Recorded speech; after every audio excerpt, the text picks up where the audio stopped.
he will instruct some soldiers. You know, in the army, they give order and you don't disobey orders. So he will instruct those boys to pay me that most times. Then when people are not available, most times he'll point gun at me. During the day or at night? During the day, witness, everybody people are there, seeing everything.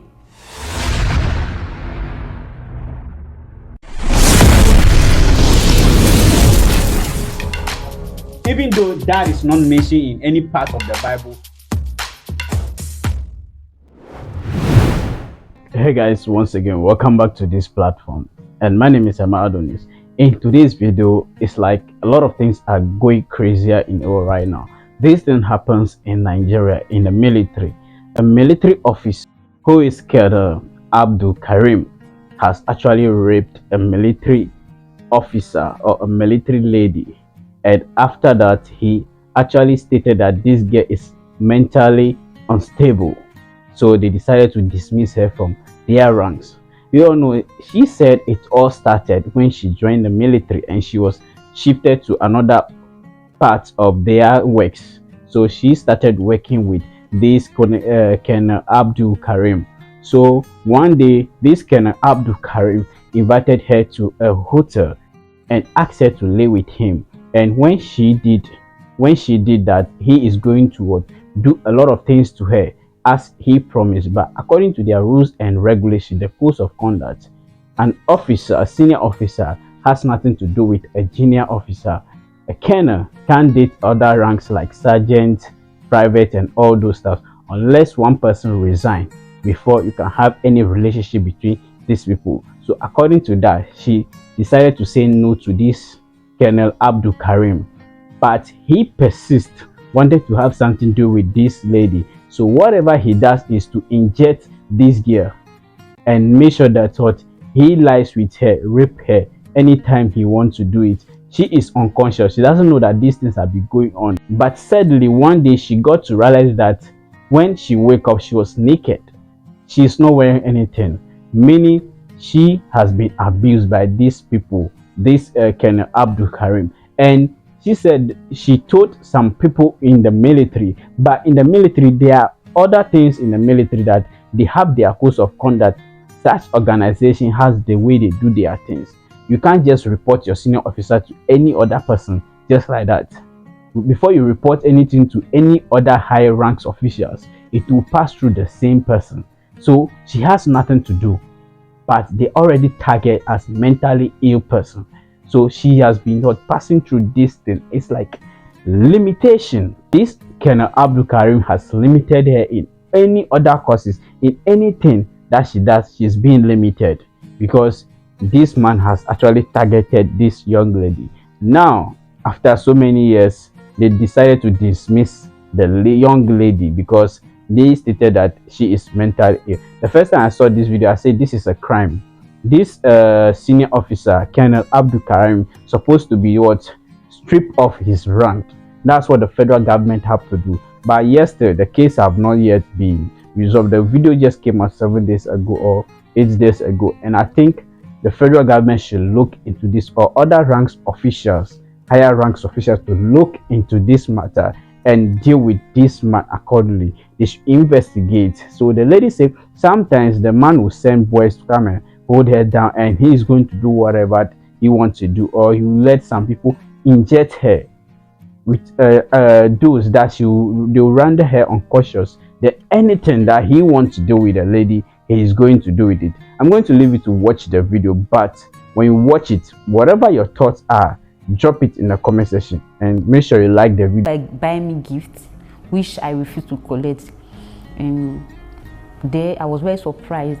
And he called me to an hotel that I should meet him in Eagle Store Hotel, opposite Ojo Cantonment Medical Ojo Cantonment. When I got there, he asked me to sleep with him, promising me if I allow him sleep with me, he will allow me go to school, and he promised to give me 50,000 naira cash after that, sum of 50,000 naira that very day, which I refused because in the army it's against the law. It's called frontalization. You don't frontalize with your senior. Thereafter, that's how the whole thing started. It started by maliciously dealing with me, by putting me on extra duty. I call that one army work. It's part of the job. Sending me to guard rooms, dealing with me. All of a sudden, he started threatening me that if I did not sleep with him, he would dismiss me from the job. Okay. When all this was going on, when he asked you to visit him in the hotel and you went and you refused his advances, did you report this to anybody or did you tell anybody about this? Yes, I did. Who did you report this to? I told Lasko Pasoni Anota. She was my godmother. Okay. I told her, I was like, Shebi people said this man is a very harsh man. Like, why is he disturbing? This man is like, he has been disturbing me for months now. So she just advised me just to, like, you know, ignore the threat that is part of army work. That was what she advised me. She was the only person you told? Yes. And at first I was not paying attention to his threat and everything.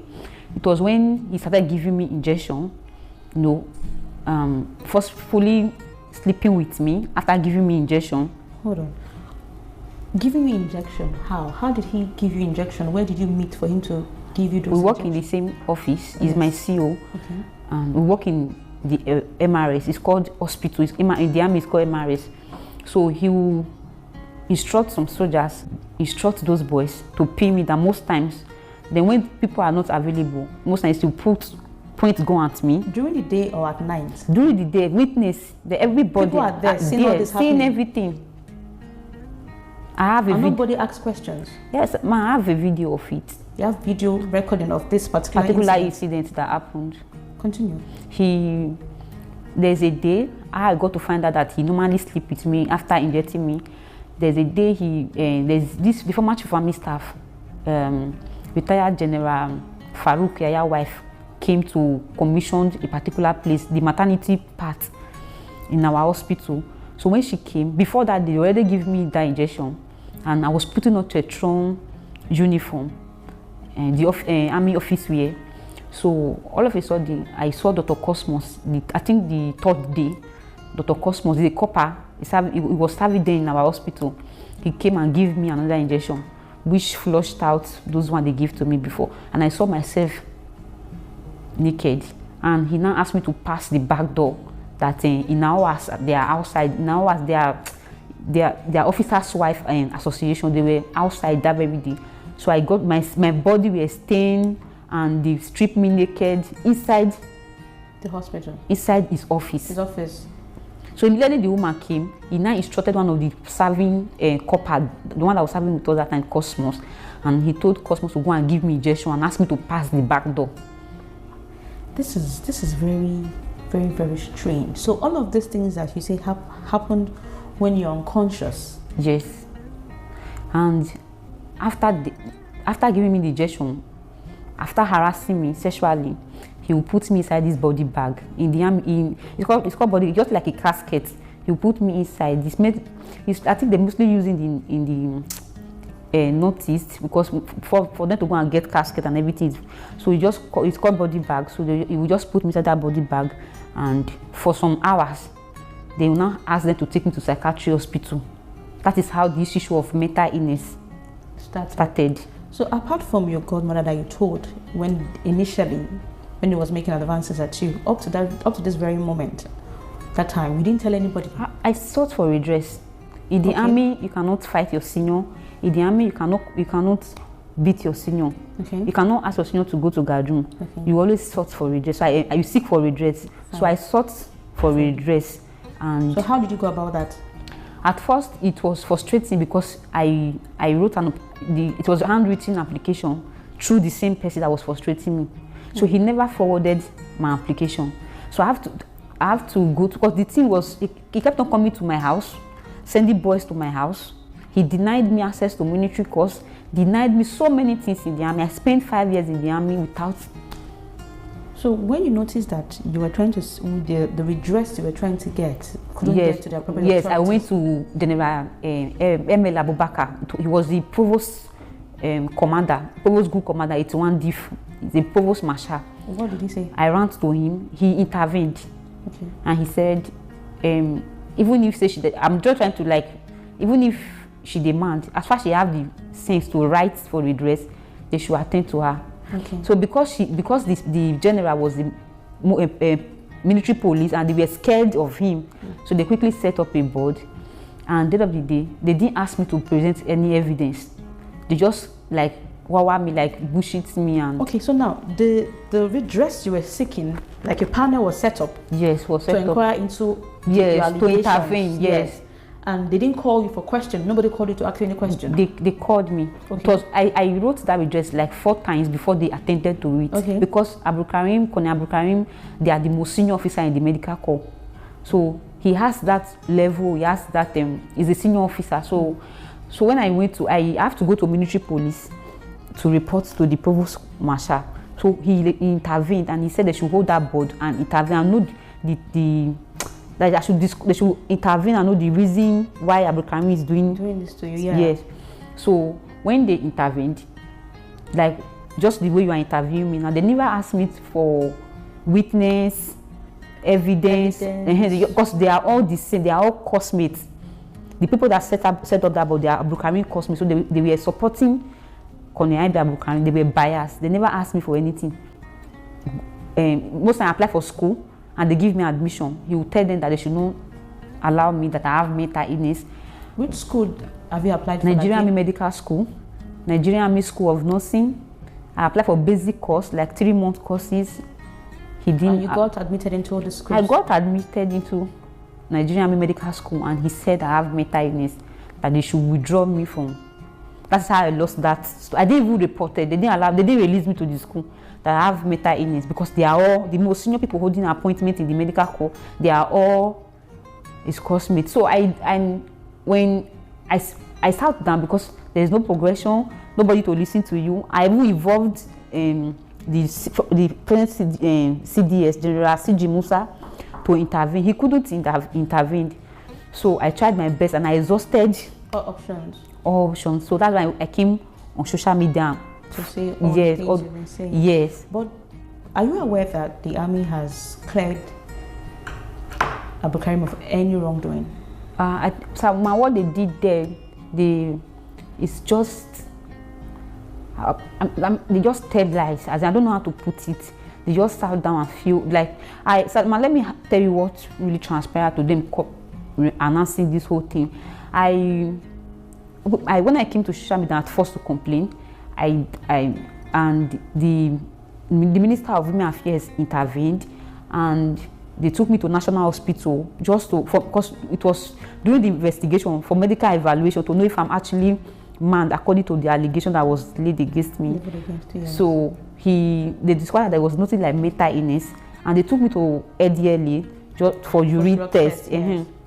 So nothing of such. So the Minister of Women Affairs, she now said, if I remain in the army, they might wound me. Yeah. So my progression will still be very, very difficult, because I came online to expose them. So she now said she advised me if I can still continue with the job, and I said no.